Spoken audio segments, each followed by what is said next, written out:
So you wrote on your Telegram, when chicks get fat, they talk bad about the dick they had once Once had. had.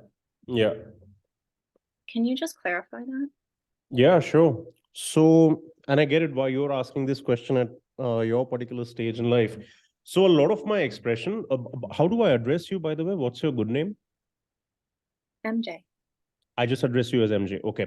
So, a lot of my expression, you need to be kind of not even bipolar, but multipolar to understand it. Because what happens is that via language, we tend to get offended because of the face value that the language will bring.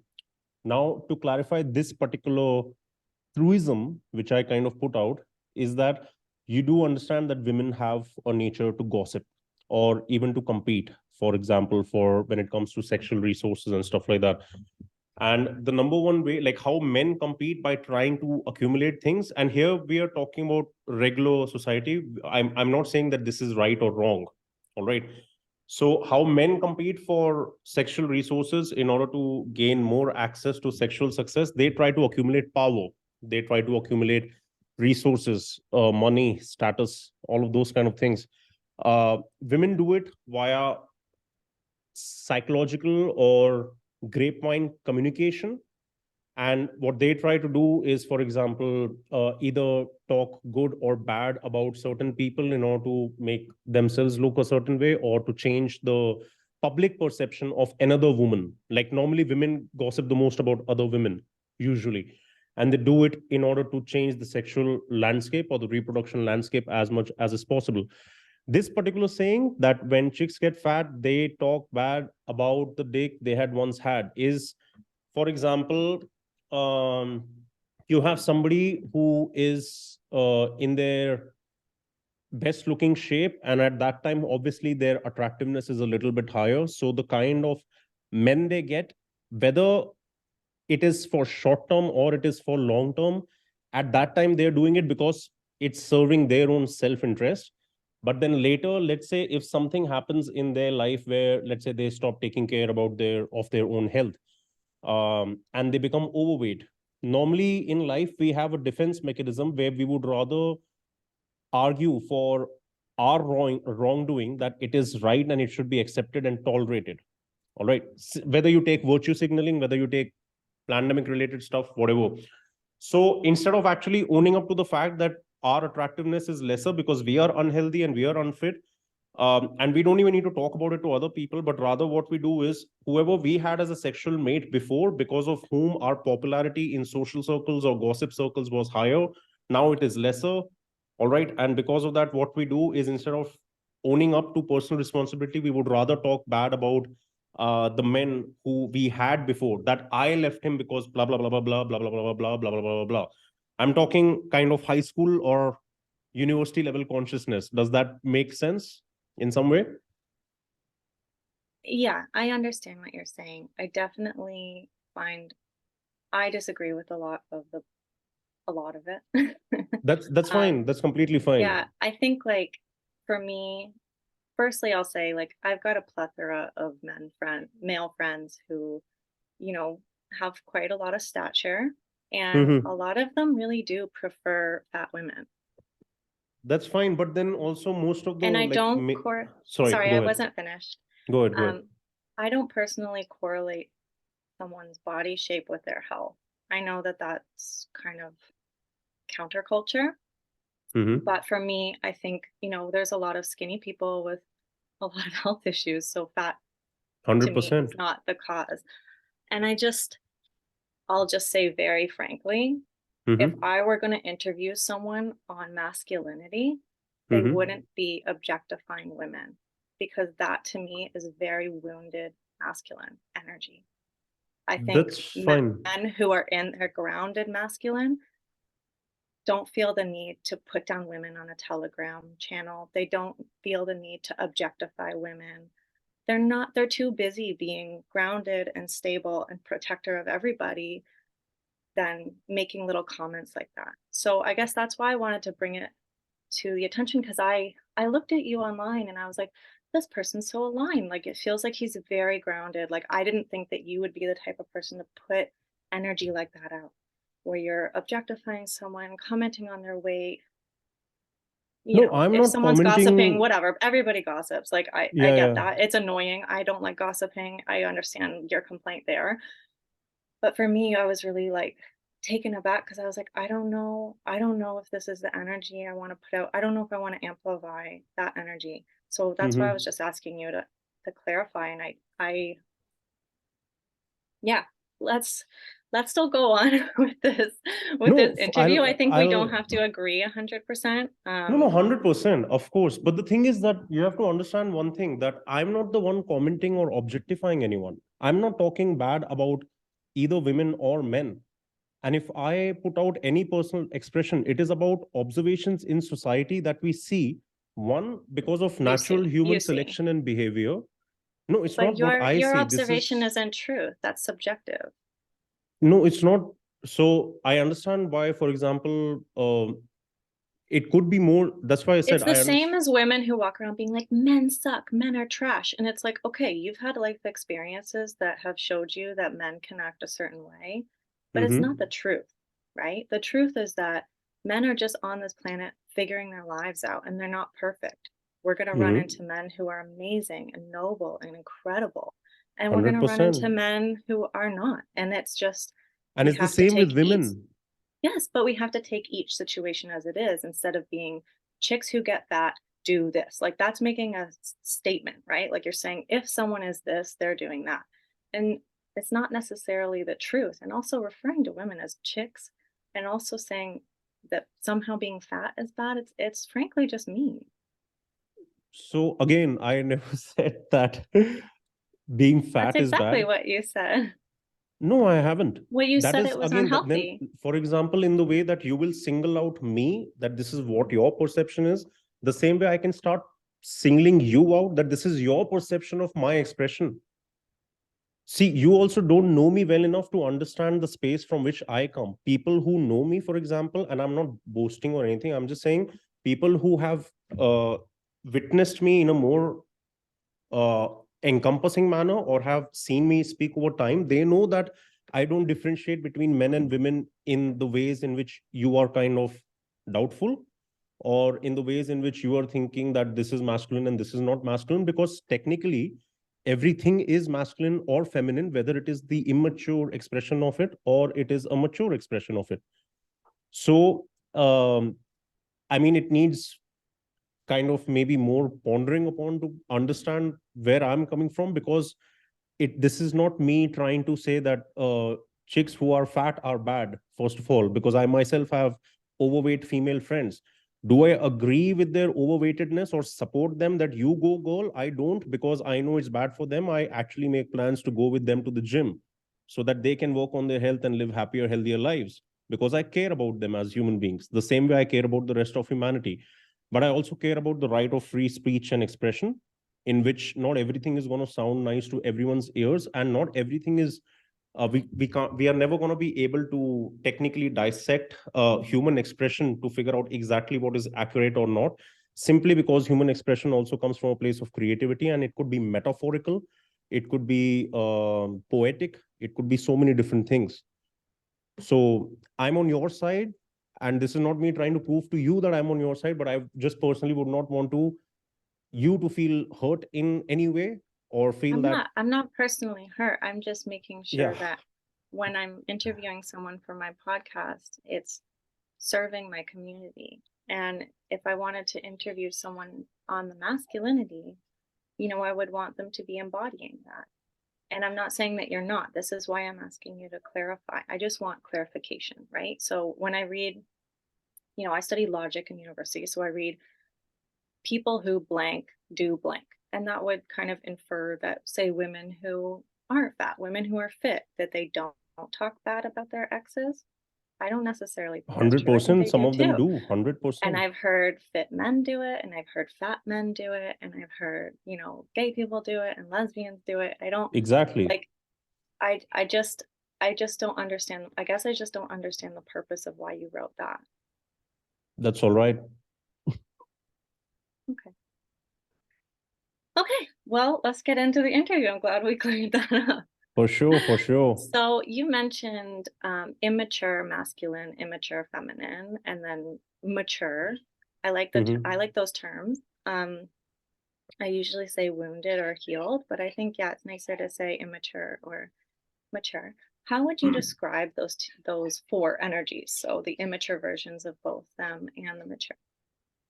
Well, we can start off with this particular example itself. And again, like, please don't think that I'm picking on you or anything. I'm just using it as an example to kind of transition in a very smooth manner.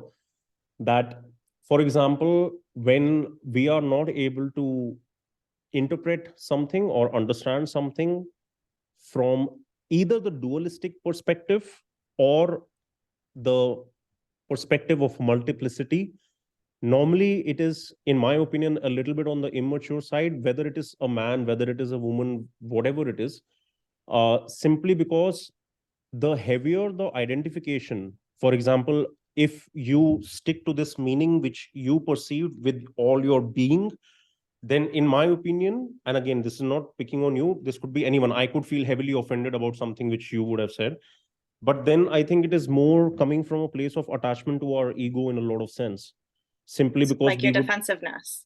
sorry, Like your defensiveness now.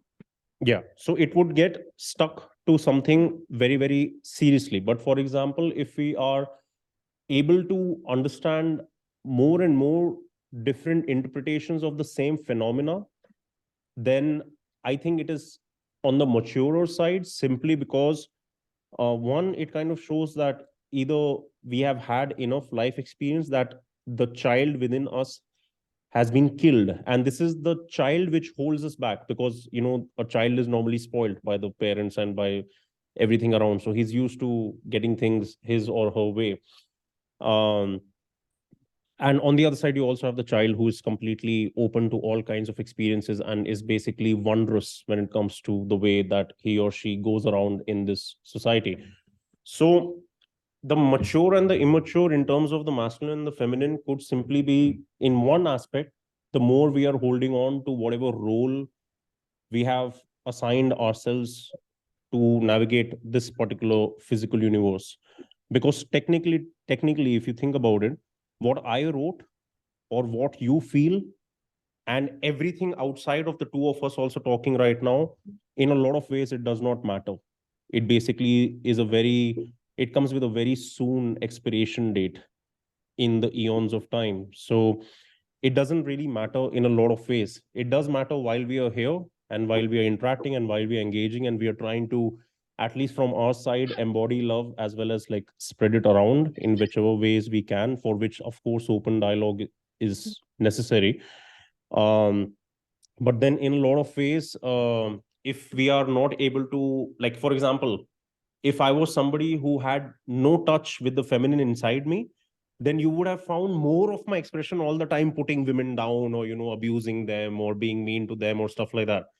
But 99% of my work, if you will go through it, you will see I'm abusing men because I want them to come into their manliness more, rather than remaining weak, like how society is kind of turned men into in today's times, or even whether it's the food lowering the testosterone or whatever, in a lot of ways. So does that help a little bit in Yeah. um, Yeah, no, I completely understand. answering the I question? think like there's definitely nuances to my personal belief around things like free speech. Like I personally um try to be mindful of my language and the things I say, just because I don't want to be mean to anybody. So that's not the energy I want to put out in the world. But I completely respect and understand that if that's the energy you want to put out in the world, like absolutely go wild. It doesn't personally offend me. I was just trying to make sure that when we had a conversation, it would be a conversation that would bring love, like you said, bring love to the community and enlighten people, not be like a mean conversation. Like I don't really want to gossip about people with their certain sizes or anything. Like I just want to have Of course, of a course. good conversation about ideas, and I don't want to be like, oh, men are trash and No, women are no, that. Like no, that's not no. that's not the energy I want to put out into the world, and those aren't definitely not the types of conversations I want to have. Yeah. So No, that's no, kind of where I was asking you to yeah. clarify. No, that would be going in a very different direction. I am on the same side as you are. All right. It's just that in love, we also need to be sometimes not really mean, but we do need to be strict in certain ways, or maybe that's uh, the disciplinarian or the strict side of the masculine element of being in love or something. Where, for example, if I have somebody who I love, like with the all right, anyone I love, I made it so goddamn sure that even if I have to go to war, I will not let them take it. So for love, I will be evil to the point of defending my own people, as well as defending your right to say whatever the hell you want to say, as well as my right to say whatever the hell I want to say. Now, obviously, I'm not saying be a jackass and go around abusing people or mocking people or whatever, and that's not something which I do either. It is just that we cannot equate love to becoming soft. We should have love which encourages and increases understandability of things. Yeah. Even if sometimes it comes with a harsh voice. Like parents have to be sometimes mean to their children I or completely harsh. agree with you. I think that, there's a time for radical acceptance, and I think there's also a time for setting standards and boundaries. Like, I think those things are really important. I definitely wouldn't use the term discipline, but I hold standards and I hold boundaries for everyone that I love, because I think, that is important.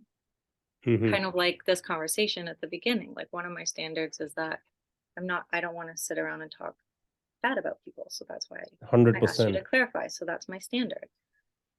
So I completely agree. So can you, just for anyone who's unfamiliar with the masculine and feminine, can you describe that for us? Okay. I could do that. By the way, I'm going to clarify something once now. All right. Okay. I really hope, with all humility, okay, that you are not doing this just for the sake of you booked my time and that's why we have to do this. I really hope that if you want to do this, you're doing it from your heart and that you're happy doing it. I'm, like I said, I'm really good with my standards and my boundaries, and I don't waste my own time. I'm I pregnant don't and I have want a you to be child. like unhappy or, have to do something No, I against your personally find this will is or really something. interesting. I don't think that we see eye to eye, and I think that's okay. Thank you. I respect you. I respect you. Thank you. We can live in a country where Justin Trudeau does not exist. Okay. I don't like him either, but Yeah. So you have no idea how many friends I have from Canada. There's two actually roaming around right now in India, and they met me and they were so shocked with simply I kind of am more in touch with Western news than Indian news, because in India everybody's sold out. All right. So I have zero respect for people over here when it comes to the politicians and the lawmakers and stuff Yeah. like that. So I've been like getting updates of, I don't know if you've seen that State of the Union thing going on in the States right now. All right. And it's just amazing. Just after this, go have a look at what all has been going on. And finally, people are having the guts to say to the president of the America, like on the face, that you're a liar, man. And you're like, what the hell are you doing? Because he's just run that country into the ground. And normally what happens in the States, unfortunately, in the East, Indians are so fascinated with the West that imitation ends up happening here. All right. So that's another way in which me and my masculine efforts with our community are that I don't want our children, because it's already happening, like how 40, 50 years ago, the seeds of the obesity which you see today in the Americas were sown around half a century ago when McDonald's came around, Starbucks came around. All right. And now the same thing is happening over here, because there is aspirational value attached to it. And parents are thinking that, taking our children to a McDonald's is a sign of success. And the kids also keep throwing tantrums until you stuff them with, sugar and crap. Whereas our regular Indian food is one of the healthiest and tastiest cuisines in the world. That's facts. That's facts. All right. So whether you take Hollywood and Bollywood, whether you take Western women and how Indian women are acting, it's not right in a lot of ways. But somebody has to say it out, and sometimes the expression is, not the sweetest, but it has to strike us, whether think it is yeah, even sorry. for us, in a lot of ways, like even with me in life, the hardest lessons I learned were simply, you know, in like the way I got to know about them was horrendous, but it was important. Otherwise, I would have remained in some ways, the Complacent. little, sorry to use the word, the little bitch that I was in a lot of ways. I would have remained that. No, now I'm getting conscious to speak in front of you. No, I'm laughing because I have like an inner voice for when I'm being a baby. And I Yeah, always say like, MJ, stop being such a little bitch. yeah. So I'm laughing because I love David Goggins. I don't know if you know who he is, I know but who he is. I haven't checked he's his work because amazing. I've Yeah, I stopped really consuming love anything him. since a long time. So, Oh, he's a good person to consume. I you know what? I completely agree with you on the nutrition front. It's so frustrating to see, in America and in Canada. I don't know about India, but there's food deserts here where you've got a community like Little Jamaica in Toronto, predominantly Black people. They do not have walking access to a grocery store, but okay. every 5 seconds there's a McDonald's. So Oh God. it's right. So they're it's they're targeting people who are typically lower class and typically people of color. Um, and it's to profit off of them because they don't have enough Yeah. time to prepare fresh foods, and they're not even allowing them to have the chance to access accessible fresh food. And Hmm. it's a really frustrating thing to see. So for me, I agree with you, not on the front of the body weight thing, because if you look historically, there has been, in the Elizabethan times, it was very in fashion to be overweight, and people Yeah. didn't have processed food, right? So Yeah. I think body weight is something that kind of comes and goes, especially for women. Like 10 years ago, you had a bunch of women getting butt implants, and now they're all getting them removed because it's not in fashion anymore. So I think, body weight is just arbitrary to me. I know healthy fat people, I know unhealthy skinny people, whatever, but I also know unhealthy fat people. Like, so it's just, I don't look at that as a measure of like someone's health but I do think that there is definitely a lot of corruption in our food industry. Hmm. And I wholeheartedly agree with that. Okay, going back to the question of masculinity and Yeah. femininity. So, and before that, I asked you a question that are you Sorry, fine sorry. with this? Because if you are, then you might want to hit the record button on your goddamn Oh, Zoom. oh my God, we weren't recording. I thought No, you so I am recorded. recording it, because Oh, my okay. masculine self is Oh my pre-prepared. God, you're so good. Okay, will you send it to me after? 100% I will, because Okay, again, amazing. my Okay, masculine self is so sharing and giving. good. I love that. Yeah, I completely forgot. Okay, No, cool. Thank you don't so stress. much. I appreciate that. Just do it in the speaker view. If you don't mind, I'm recording in the gallery view. Okay. All right. All right. Okay. So coming back to your question, can you repeat that once for me, please? Can you describe the difference between the masculine and the feminine? Okay. So let me use the wisdom of our own ancients to kind of give an analogy of this. For me, in terms of my understanding of our own Vedic wisdom, technically the world began because, like, for example, to set the base for this, we exist in a universe of duality. All right. So in terms of duality, we have light and dark, we have zero and infinity, we have male and female, etc. And this is just so that these two polar opposites can kind of play around with each other, experience creation, repulsion, attraction, everything. Okay. Now obviously the masculine and the feminine principle arose out of this duality in the first place, because otherwise if it was singular, then we wouldn't even be having this podcast or having this experience which we are having right now. So there is a concept of prakriti and purush. Prakriti stands for the feminine, stands for nature. Purush stands for the male, the masculine. And one of the best ways to understand this is, let's say, me as man and this earth as a planet, or a woman's womb and a sperm cell. Actually, let's stick to that. That's easier to understand. So the feminine is something which is like a vessel, It is something which nurtures, carries, cultivates a lot of different creative things, but only if there is somebody to perceive it. So if you imagine a womb, it is useless normally. Again, I'm sorry, this might be controversial. And I'm not saying that every woman should get pregnant. I'm not saying that. But what I'm saying is that a womb or the earth wants to be enjoyed by the perceiver, because by itself, it is what is to be perceived. So how you have a woman, or how you have the earth with all of us on it, how you have the womb who comes to its full fruition in terms of its function, it happens via something to perceive it, which ends up being the masculine. So in case of the sperm cell, it is something which is microscopic, yet so powerful, because it creates life along with the womb. But both of them are useless without each other. They have to come in contact with each other. Yeah.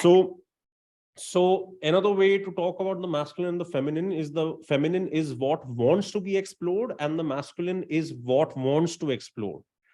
So the masculine could be something which wants to go out, like the penis, all right, or the linga in terms of the Shiva linga. And then you have the feminine who wants to suck it in, literally, all right, so that it feels fulfilled.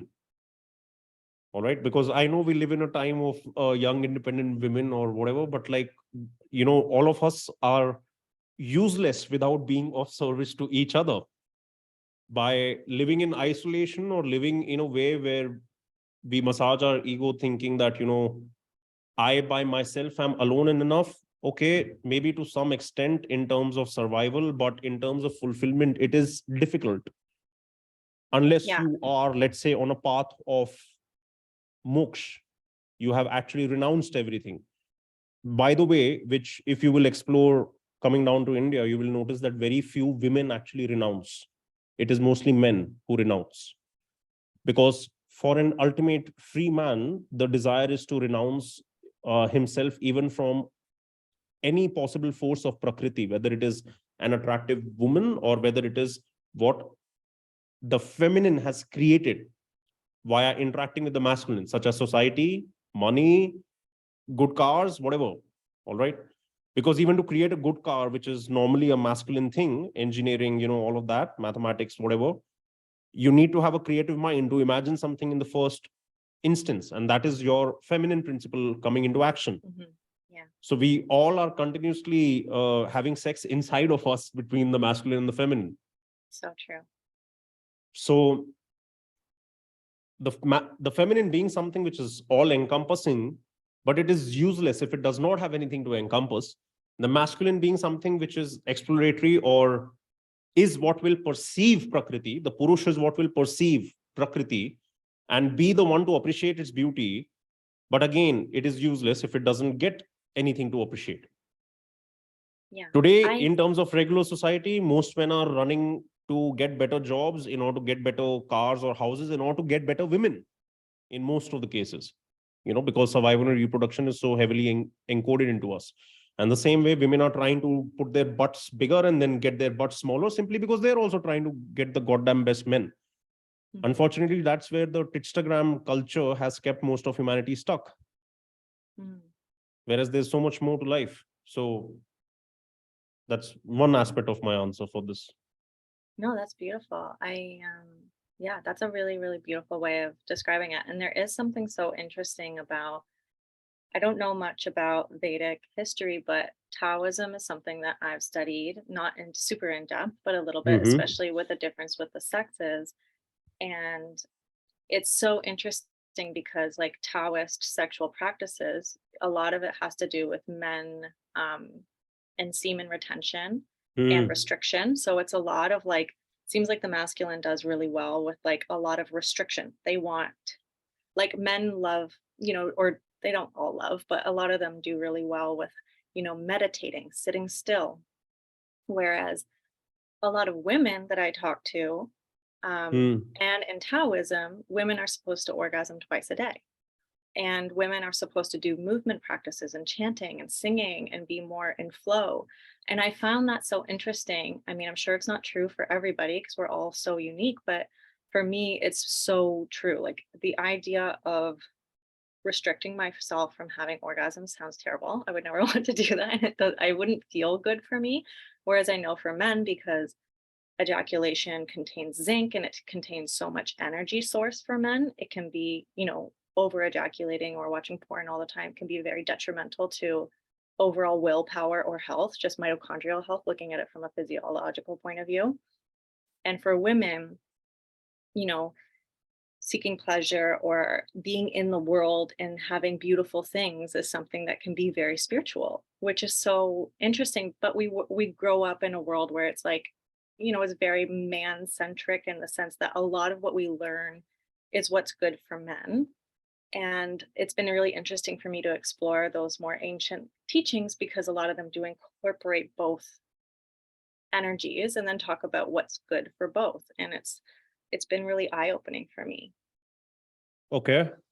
Is that similar in Vedic? Like, what would be the spiritual path of the woman or the feminine?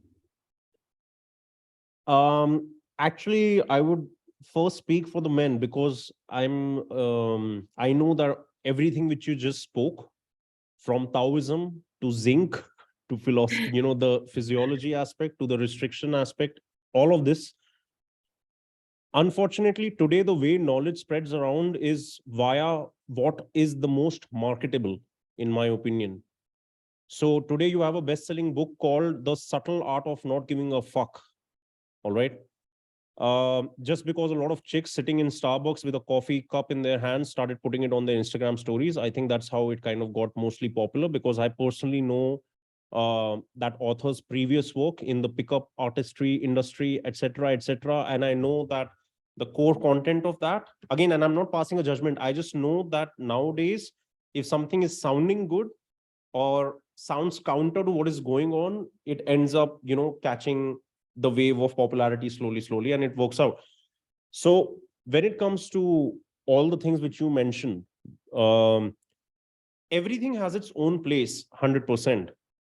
But at the same time, I personally belong to no place. Neither do you, neither do the Taoists, neither do the people who discovered about the zinc, etc. And why this could be a little difficult to understand, but like why I'm saying this is because I think it depends.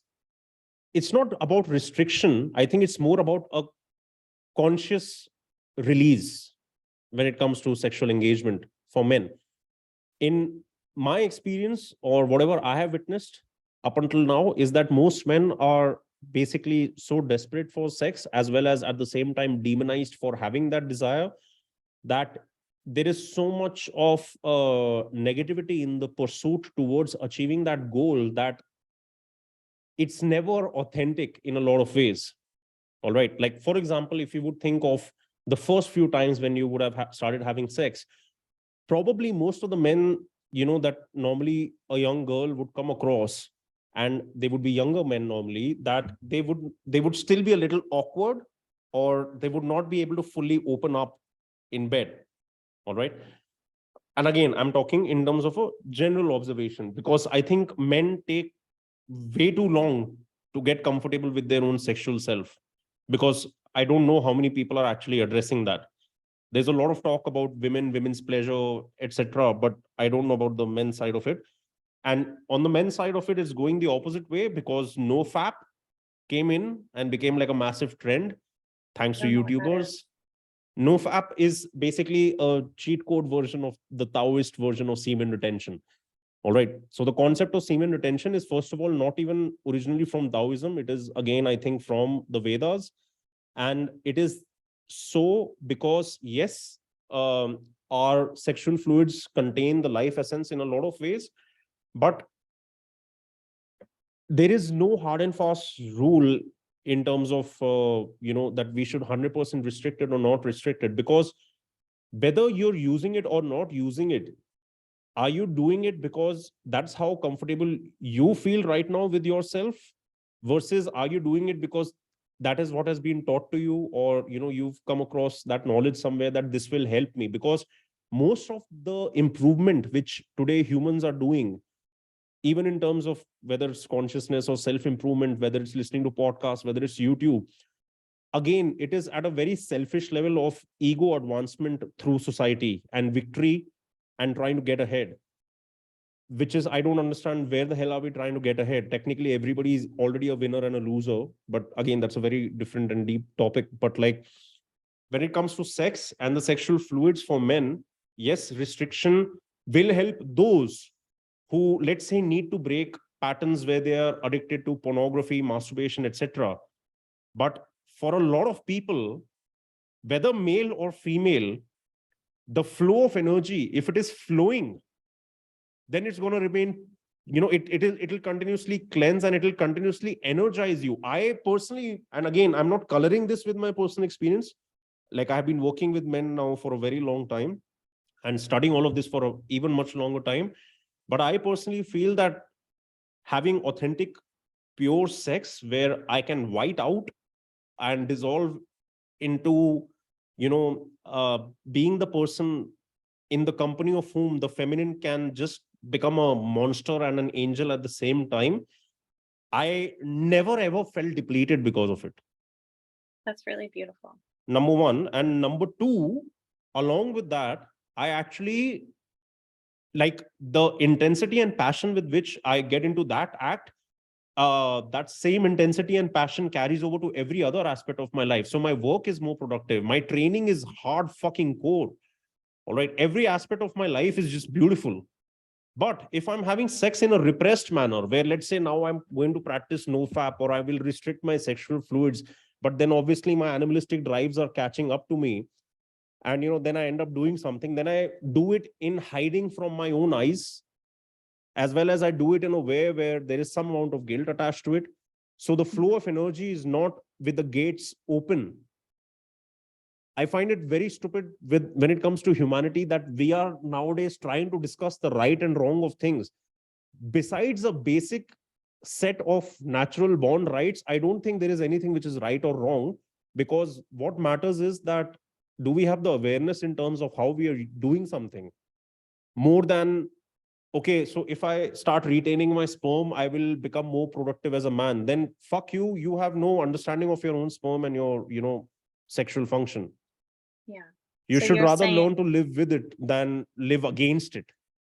so you're saying that the intention behind anything that you're doing, any biohacking, ancient technology, anything matters. Like if your 100%. intention is from a lower place, a place of like competition, a place of shame, it's probably not going to bring you what you want. But if your intention is from a place of genuinely wanting to care for yourself, genuinely wanting to care for your community, and it feels aligned with you and what your spiritual path is, then it will help you.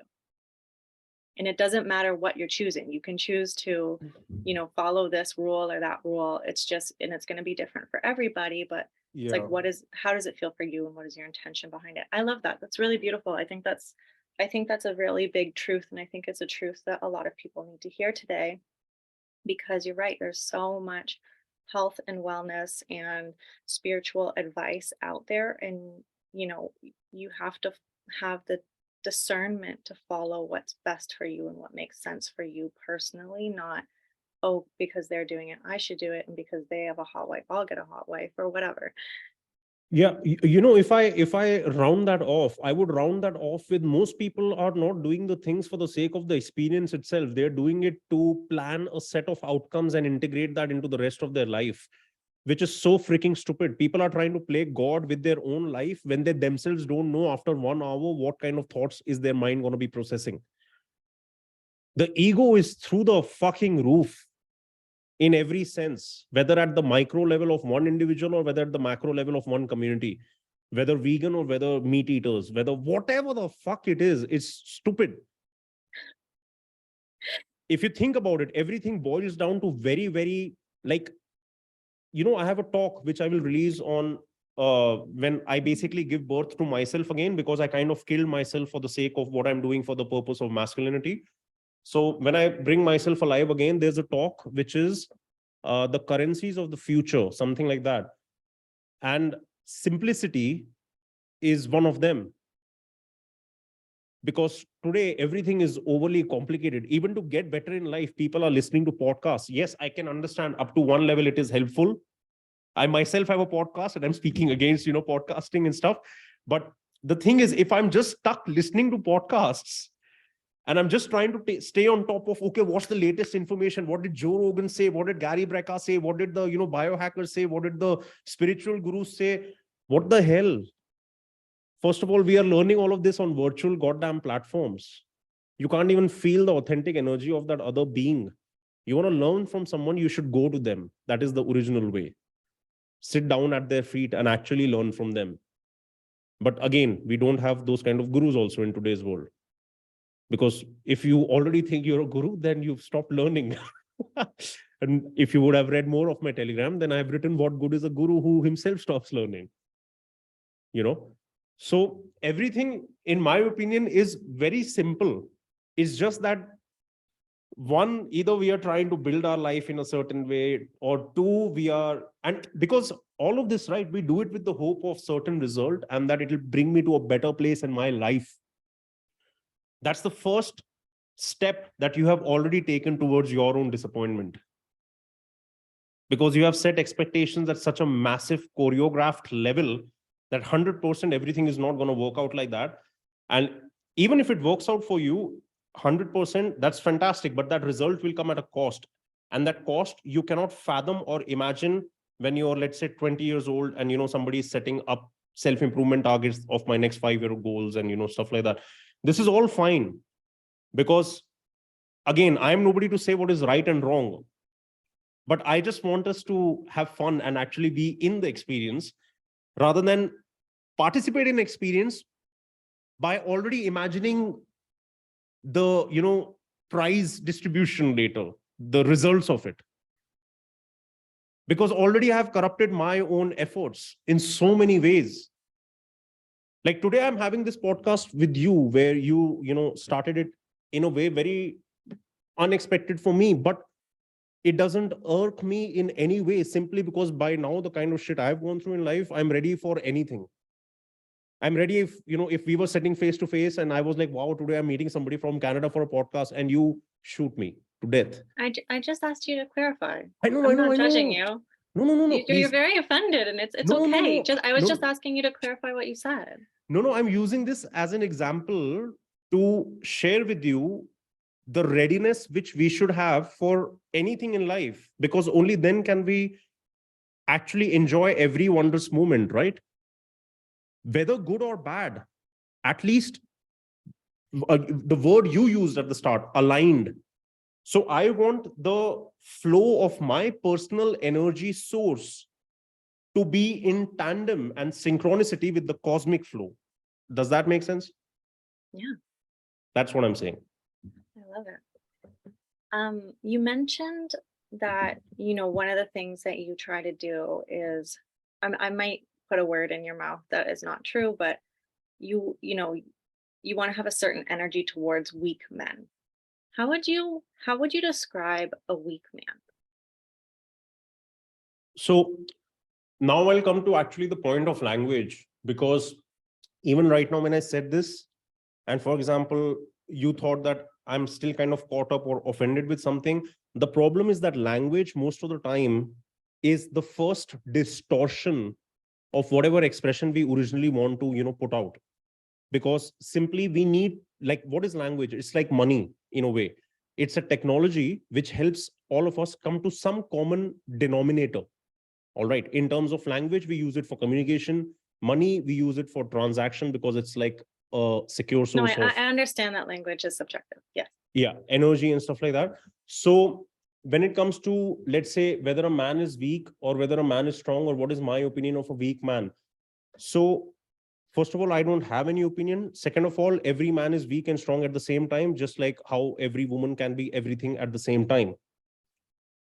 We are, as like a lot of us in this kind of space know, that we are in some way, we are creators, of life and experiences and a lot of different things. But again, we can't let that go to our head, because boom, that's where straight away we set ourselves up into a trap.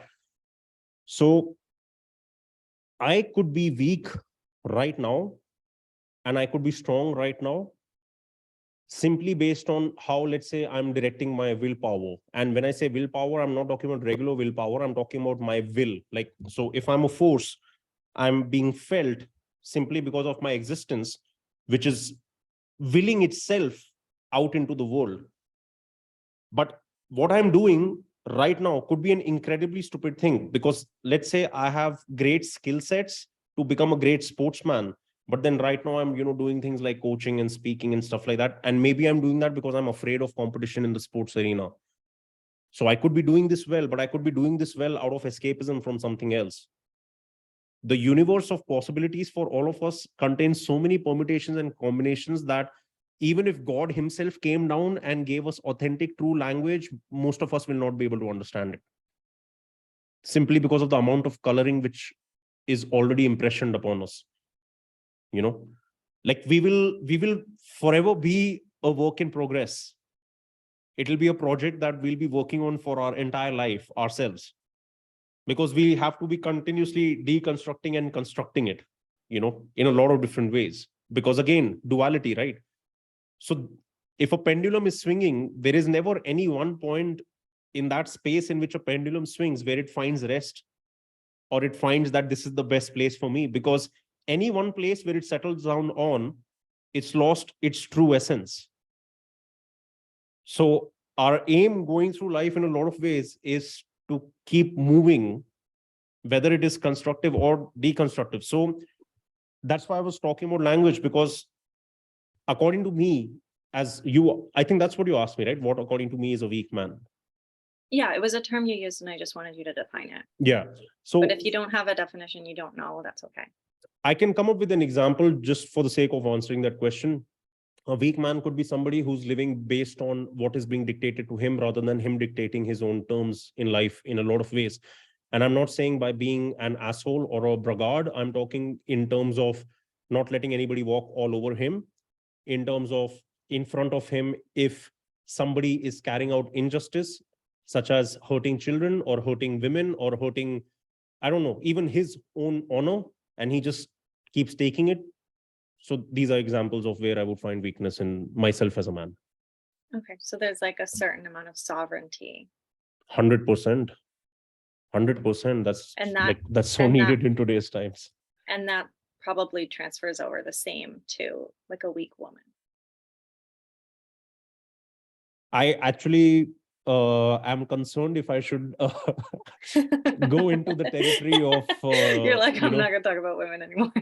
Yeah, like because even with our work, like it was very misunderstood in the start, especially my personal expression, especially I'm sorry. I'm sorry if I'm you not thought talking that about I was. you. I'm not talking about you. Forget it. Forget what I'm saying. I'm not talking about you. I'm talking about myself, my work in the start. Oh, okay. When I was so much younger, I was really heavily misunderstood. But then at the same time, I was a little too much. All right. I was quite extreme.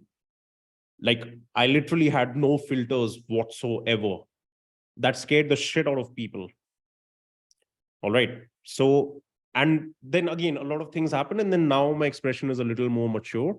But in the recent past, simply because I'm coming out of 9 years of darkness in a lot of ways, that a little bit of my fun and my, older self is coming back. That's why I'm kind of more free and have a smile on my face. Otherwise, even that had disappeared. So when I had come out at the start, it took people, by surprise to quite a level. And I actually wanted that. And I wanted that to work in the negative way. Like I wanted negative publicity in the start. But unfortunately, it didn't work out that way because again, my true intent was obviously to do something good. So luckily, some people were able to see it. So my first video on YouTube, all right, because this wasn't my official career, I was something totally else. But then I landed up in a wheelchair for half a year, and I understood that I was made to land up in a wheelchair because I'm meant to do what I'm doing now. So my first video on YouTube in a country like India was how to lick pussy. Okay.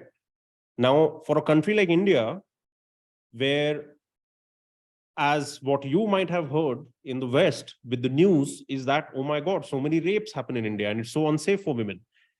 But then if you will actually dive into statistics, you will find that you have a lesser chance of getting raped in India than Canada, UK, US, Sweden, a whole bunch of Western, beautifully egalitarian countries. All right. Because if you will take the in number of incidences of rape and you put them across the population, the per capita probability of getting raped in India is incredibly low. Wow. Now, when I'm saying this doesn't mean that I'm supporting rape. I'm just trying to point out something for the listeners. I'm saying if somebody is going to get offended, so I'm really sorry, man. But this is the truth, and we can study it. So why is it that a rape in India gets so much publicity? Because we consider the feminine sacred. We have goddesses. We don't have a monotheistic masculine god. We have millions of gods, first of all. So it's difficult to keep a track on them. That today, if I'm going through a hard time in life, man, was it you who's fucking with me, or is it you who's fucking with me? I don't know. All right. So, but why does something in a tradition and a culture like India, when something happens to a woman, why is it so outrageous? Because as men, we are supposed to be holding the woman in veneration, in reverence. All right. So when something like that happens here, it's a massive thing. But again, you combine materialistic, capitalistic, and again, I'm not against capitalism, but you put people in the media houses whose only aim is TRP or ratings. They will make sure that they have made a whole sitcom out of it, like one rape, and all of a sudden, all men are pigs. They'll call a feminist journalist onto the show. They'll call a this, that. But again, this is a systematic attack on the masculine, which your countries have already witnessed at a very, very deep level. And I'm going to try to make sure at my hardest that it doesn't happen in my country. That because if we have weak men, like it's not going to work. Civilization will be capitalized upon by the kind of forces which are running the positions of power currently in the world. Okay. So, and I personally anyway, chuck my personal opinion. So yeah. So this is the kind of stuff, which has been happening. And when we started doing all of this, and when I started doing it in the beginning, a lot of people, because I began with no capital, all right, with nothing, no contacts, nothing. I had 60 pounds as my capital, and from a wheelchair, I built my own website, used to record my own videos, blah, blah, blah, blah, blah, and started off with being a men's coach. And I was like one of the first people in the world to start doing this. And my own network of school friends and, people I connected with while growing up, they attacked me on Facebook, all right, made up posts and, comment wars and stuff. And it was amazing because you see, that is the level where actually most of humanity still is today, where even in your own family, like for example, if I have a brother and my brother does well to the point where the difference in his and my physical existence starts becoming greater, that my physical senses start getting jealous, holy shit, okay, he had a 1 level better car, now he has a fucking Ferrari. All right. In most instances, this other brother in today's world will be jealous simply because of the amount of insecurity and anxiety which is spread around in our ether. Mm-hmm. All right. In our atmosphere, we live in an age of anxiety today. Even the ones who are on the path of spiritualism and, self-awareness a lot of them are also there because it's one mask which they use to go through society. All right. So, and why do you think I'm able to say all of this? Because I have caught myself in so many ways. I'm not doing exactly the same thing, but the same mechanism. All right, the same mechanism. I have caught myself that this is what I'm doing. So people who listen, for example, if somebody is listening to me up until now, they might think, oh my God, he's, I don't know what, like, whatever fucking adjectives they want to use. But the truth is that it is because I'm most of the time naked with myself as much as possible. That's why I can say all of this out there with so much nakedness and strength at the same time. It's not to attack people. It's not this. It's because I have attacked myself time and time again to figure out when am I being a manipulative bitch to myself. Because I'm doing that. Even today, in some ways, I must be doing that. And I'll figure it out maybe a half a year later or 1 year later. Yeah, I think it would be very ridiculous for any of us to say that we're not. I would very much side eye that person. What would be your, okay, so we've talked a lot about, you know, what people are doing wrong, right? And the paths in which, you know, you should be fearful of going down, you know, chasing things that don't matter, not having the right intention behind your actions, not having your sovereignty, listening to being programmed by society around you and not necessarily be, you know, discerning like, is this right or is this wrong, right? So what would be your advice? Like, if there's a listener who's like, okay, how do I get naked with myself? Like, how do I take off these masks? How do I get to know what my intention is? Like, what would be your advice for them? Actually, in today's times, there is hardly any advice that can actually be applied to get a really good level of nakedness with yourself. Because basically, see, I find humans to be a lazy species, including like all of us. All right. Yeah. Like today, the reason why you and I are alive is because we have, or not we, but our forefathers, our ancestors have figured out how to get the most by doing the least. Okay. So it is because of selfishness that today you and I are alive. Just like let that sink in for a moment in all its possible repercussions. It is because of selfishness that we are alive. It's not a new thing that I've heard. And I mean, it works just evolutionarily and physiologically. So I'm not talking in the evolutionary context. I'm not talking in the evolutionary context actually. But anyway, basically, today, simply because of the amount of convenience that we are surrounded with and the amount of comfort that we are surrounded with, that today, even if we have one bad day, people are able to pamper themselves in some way. All right, let's go out, or, you know, some friend will come over and we'll watch something or whatever. But for me, I personally feel that if you can invite adversity into your life, or if you could use your imagination to play out the theme of fear as deeply as possible in all your possible imaginations, it is there that you will start coming face to face with how much of a con man or a con woman you are to yourself. It has to be fear, because see, fear will rattle you. All right. So when it'll start rattling you or shaking you, it'll shake you to such an extent that whatever is waste, whatever is excess, whatever is unnecessary, it'll start dropping off your being. Okay. But I personally don't think there is, again, I'm making this clear. This is for today's times that I'm talking. In today's times, in order to be more naked with ourselves, we need to go through shit, or we need to, in our at least heads, go through as much shit as possible. That's why you'll see these psychedelics and things like ayahuasca and all, you know, becoming popular, because unfortunately people are not able to do it by themselves. You know, so you have to book a $6,000 retreat in some fucking camp somewhere and go and do ayahuasca.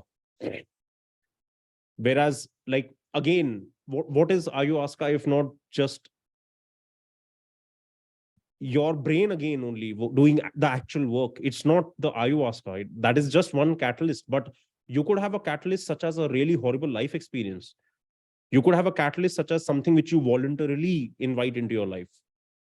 Like, for example, if today I'm a person who's, you know, decently comfortable and well-to-do, I don't have a problem of, in Hindi, in India, we say roti, kapda, makan.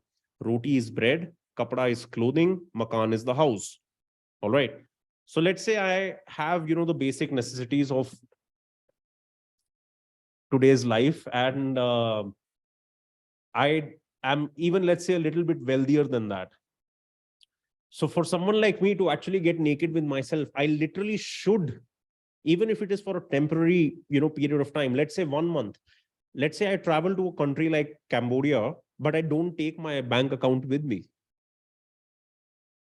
So whatever I have grown up being exposed to, I will be exposed to the same phenomena, but with a very, very, very, very different platform, where a lot has been taken away from me.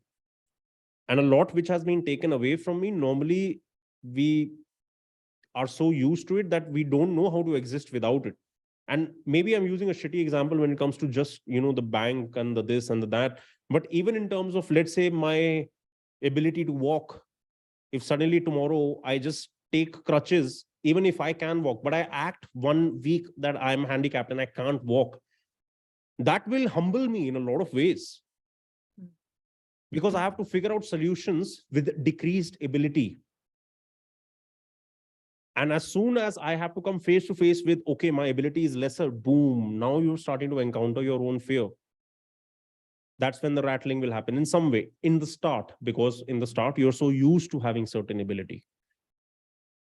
So in today's times, it is incredibly tough to get naked, because simply the yuga we live in, the eon of time we live in, it is to do with virtuosity, like not virtuosity, sorry, things which are virtual and fakeness. As much fakeness that we can propagate, that's the culture, that's the personal humanity as well. So even most people who would be listening to this would be just listeners, not doers. And this is no disrespect to, your audience or even my audience. This is just the truth about society, that if there are, you mentioned David Goggins, let's say he has 1 million subscribers. How many of those subscribers are actually doing what he talks about? It's not 1 million. It's very few of them. For a lot of people, going through content is basically intellectual masturbation. That's very interesting. You're right. It is, we do live in a very comfortable society, and it sounds like you've been through a lot in your life. I've also been through a lot in my life, and I'm at a point now where I feel like, in a way, it was a blessing, because I wouldn't be who I am today without it, right? So I've come out the other end. If someone told me that when I was going through it, I would have shot them. but now I can look at it and think like, okay, this really is like my life unfolding, and I am grateful for those lessons. But it's hard to manufacture that, right? Because even someone who's going to go to Cambodia without their bank account, what's the intention behind that? Right? So it's hard to say. I totally understand what you're saying. I think for me, it sounds like where you're getting to is the nakedness comes with doing things. And if you sit around just in a, not doing anything and just consuming stuff, you're never going to have a chance to get naked, right? Like if you're always putting forth an aesthetic, and if you're always putting forth a persona, but you're never showing up authentically, and you're never authentically trying to do what you want in life, you're never going to get a humbling, right? You're always staying safe.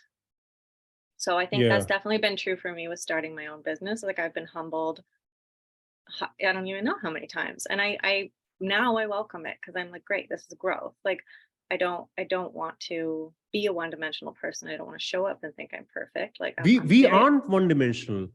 That's the thing. We love to like put ourselves. But I mean, online, sometimes you can show yourself as being like, people are like, I'm starting a business. What's my persona going to be? And it's like, maybe it could just be you. Yeah. But the truth is that even we don't. So, like how I'll put this across is that if today, like technically, let's say, you and me are living in a same housing complex. All right. And let's say there are 100 families over here. Each has, let's say, 4 members. I'm in India. So yeah, 4 members. In the West, maybe 2 members or whatever. The single parenthood is a little bit higher over there. And let's say all of us together go to a psychiatrist. All right. Just for the fuck of it. Nobody's, nobody's, demonstrating any symptoms or whatever. But if you explore any human being, and based on the kind of tests and, practices, everyone will get a diagnosis. Exactly. We are all psychopaths. Yeah. But we are afraid of our own psychopathy simply because we have spent so much time living apart from it. Because, when we were young, we thought this is who I want to become, this is who I want to become, this is who I want to become, this is who I want to become, etc., etc., etc. We start attaching ourselves to identities at deeper and deeper and deeper and deeper levels, that finally the soul is kicking you from the inside that I'm not happy doing whatever the hell you're doing. But then how many people have the guts to leave everything which, is their persona and embrace their psychopathy? Because being a psychopath, again, because of language, it comes with a negative connotation. Everything like spirituality comes with a positive connotation. But in my opinion today, most of spirituality is spiritual ego. Yeah. So for me, I'm interested not, in playing the game of duality in terms of when I want to understand things, because I love truth, even if it breaks me down. But I would rather die happily knowing that I have experienced a certain amount of truth, rather than die being a goddamn king on this planet, but being totally ignorant of what actually matters at the level of the cosmos, not just my personal life. All right. So, just as I said, in terms of connotations, language is such a barrier that, for example, somebody being a psychopath, that doesn't mean that that's negative. It could be psychopathic in their own, like, it depends on how their consciousness is now going to regulate that psychopathy, because there is somebody who cannot pay attention, and the doctors will say, you have that ADHD, whatever, blah, blah, blah, blah, and children are on drugs, especially in your countries, at another level. All right.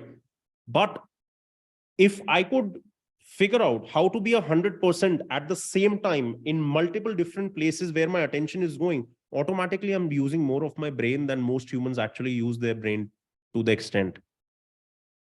And the same way, it could be something else, that I'm somebody who's so one track.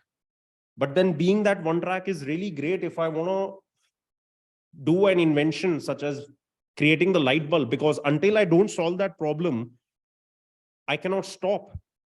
So if I have psychopathy of a kind where if I go into something, I can't stop, like what they call OCD. All right. You're obsessive, you're compulsive, you're just like, I had a client once who just can't stop washing his hands. If he starts washing his hands, he's in Canada, by the way. All right.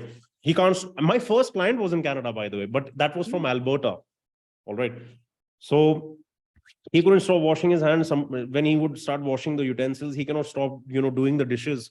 But just imagine if he doesn't hold himself at a place of fault, automatically that's the first step from him getting out of the trap of his own psychopathy, because he will understand when to actually apply it, when not to apply it. Most of us don't know when to actually apply our strengths or weaknesses, because our weaknesses are strengths in other dimensions, and our strengths are weaknesses in other dimensions. Mm-hmm. So I don't know how we came here, but yeah, good stuff. That's wonderful. Okay, so basically everybody embrace your neurodivergency. If you are neurodivergent, embrace that. Obviously seek help if it's detriment to others or yourself, but there's something really beautiful about different people's thinking in a different way. And we are all each other. You are me and I'm you in so many ways. I love that. Yeah, that's true. Thank you so much for coming on. This has been a really beautiful conversation. I've loved learning from you and your perspective and your philosophy. And yeah, thank you for taking the time to teach me and teach our audience. It's been really wonderful. If you remember, I had actually reached out to you to interview you. I know. And this happened the opposite way. And I've never reached out to somebody that I would love to be on their podcast, because I don't know, that never struck me, but that's a good idea actually. I should maybe try doing that. I was like, oh, he's so forward. I love that. Yeah, come on. No. I wanted to speak to you. I wanted to learn from you. I wanted to ask you things. Okay.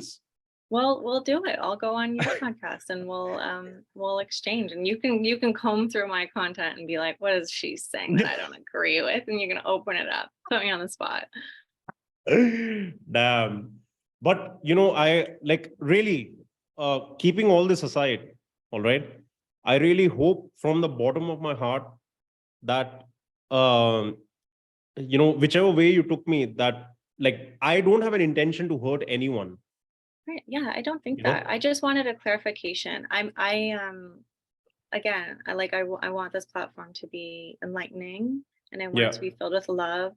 And I just want to share ideas. So I just Yeah. wanted to make sure the conversation wasn't going to go down a realm where I was like, oh, this is not I get it. I get it. not what I want And, to talk about. and the same way, like, I humbly bow down to anyone who's even heard this, because when I express, I am expressing with, sometimes my full force, sometimes in a very shy and quiet way. Like, I am just whoever I am right now. All right. So unfortunately, people are not used to that. So a lot of people are not able to take it. And I'm not talking about you. I'm talking about even in, my life experiences and Yeah, whatever. yeah, of course. But I just want one thing to be known, that my personal intention is not to hurt anyone, because I have gone through hurt and I know how it feels. And that's why I don't want to hurt anyone else. And I don't even give a fuck if it's a human being. I don't even want to hurt a fly, man. I don't want to hurt anything which is a creation of the ultimate creator. All right. So in that humility, I thank you for giving me your time.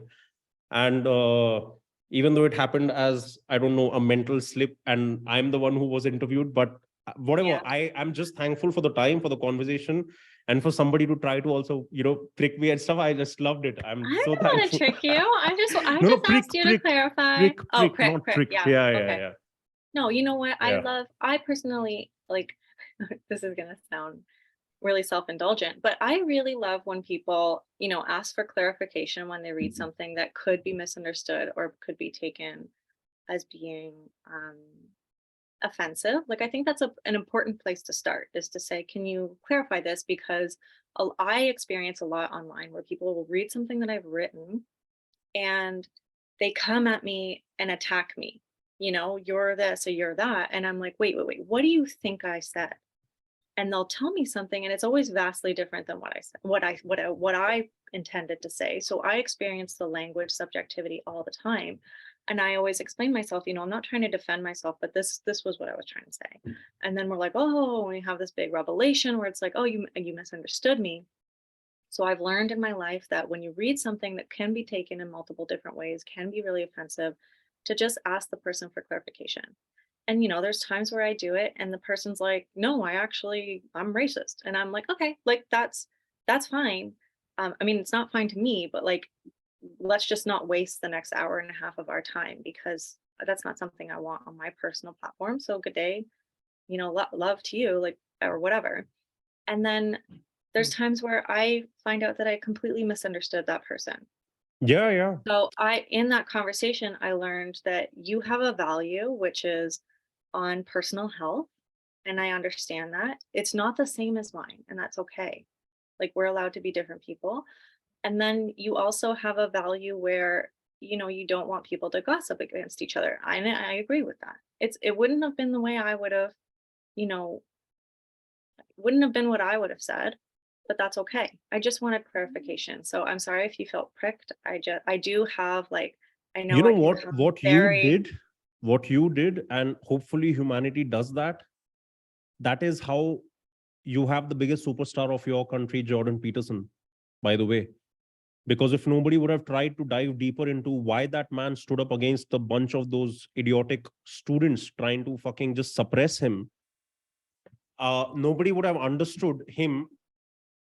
He would have never gotten the opportunity to go to speak in so many different places for so many different hours, which are now acting as light bulbs in people's heads in so many ways, just because so many of us are kind of caught up with trying to become the ultimate human being, which I would love to figure out. If there is somebody, send him across my way. Yeah, I was talking to a friend about this the other day because I think people yearn to have open communication and open conversations. I think people yearn for that. And, there's a lot of policing that happens. And, some of it is valuable and some of it is, misunderstandings. But I was saying to a friend where I was like, wow, sometimes I feel like I understand where my uncle was coming about when he was like, everybody's so sensitive, da da da da da. And like there's a part of that that's like kind of disgusting because what he wanted to say was just really offensive stuff. And Hmm. I don't agree with that. But I also agree with like the idea that the only way humanity is going to overcome this idea of otherness and this idea of, juxtapositions in our, sorry, the sun is really juxtapositions in our beliefs and us versus them kind of attitude is if we learn to talk to each other without saying, I need to teach you, or you are lower, or you're doing this, without pointing fingers and just saying, like, can I learn? Can I learn what your value is? Can I learn where you're coming from? I had a personal, really interesting conversation. When I was younger, I always voted NDP. For anyone outside of Canada, that's like our socialist party. Hmm. And I still vote them. I'm still a socialist. And I went down south and I stayed at this man's house, who was from Texas, hardcore Republican. So we're on opposite ends of the political Spectrum. spectrum. And we sat down and we talked one night. And I was like, well, we've got different ways of getting to what we want, but what do you want with your politic? And he was like, well, I want everyone to have access to healthcare. I want, freedom and sovereignty for people. I don't want people to be, in poverty. And my jaw dropped because it's all the things that I want. We're just Exactly. voting in different ways. And I learned in that moment, luckily in my early 20s, where like, a lot of the times, if you give someone space and you listen, you'll find that actually have a lot in common, but we have social conditioning, we have fears, we have things, our belief system that we think this is the path to that. And yeah, I think for anyone who wants to change the world, you got to learn how to listen and have conversations and regulate yourself so that you can talk to that person and say something like, okay, well, I see where you're coming from. I see that's your value. I personally disagree, and that's okay. Like, and Hmm. I think that's a really powerful place to be. I think why, like, all of us either attach ourselves so strongly to something or oppose ourselves so strongly to something is just we are placing way too much emphasis on even our own existence. Like, for example, whether Republicans come into power, whether Democrats come into, like, the USA is right now one of the most divided places on this planet. Yeah. The divide there is, for example, the way I see the divide between the masculine and the feminine in today's world. All right. They're all living in one place and they hate each other. All right. Just because they have attached so much emphasis or significance to so many things. But, and the way you were saying that you live with this man and you could, so even in terms of age, like somebody who is 50 years elder to me, in their time, what held as truth for humanity could be very radical today. But at that time, humanity was completely fine with it. Mm-hmm. So the moment we start, I think, like, I really think we need to, like, really, and here I'm actually talking to myself as a reminder in a lot of ways, like, to literally chill the fuck out. Like, whether it goes good, whether it goes bad, whether we are able to bring the change we want in the world or not, it doesn't matter. Neither will we remain, nor will the change remain. Nothing will remain. So while you're here, do something for the fun of it and do it with maybe purity and positivity, that you're at least not hurting other people, even if you're against somebody, because right now you are playing a role. This is a video game, right? So we are playing a role. So yes, we have to, like, for example, if today I have to vote, then I have to choose a side. But the more number of instances that I start choosing sides in different elements of life, that is the higher level of the degree of separation that I'm creating in my universe. Mm-hmm. And the more the separation I create, the more fragmented I'm becoming myself. And sooner or later, my own fragments will start fighting against each other. That's also depression in one way for me, in my, experience of that. But damn, this was Beautiful. fantastic.